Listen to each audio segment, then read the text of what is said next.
tinutugon ng Panginoon ang panalangin ng mga matuwid at tinililigtas sila sa lahat ng mga suliranin. Malapit ang Panginoon sa mga may bagbag na puso at tinutulungan niya ang mga nawawala ng pag-asa.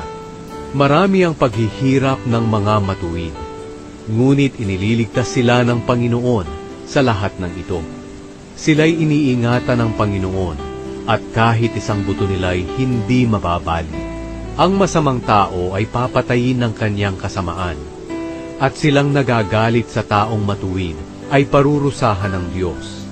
Ngunit ililigtas ng Panginoon ang kanyang mga lingkod, at hindi parurusahan ang isa man sa mga naghahanap ng kaligtasan sa Kanya.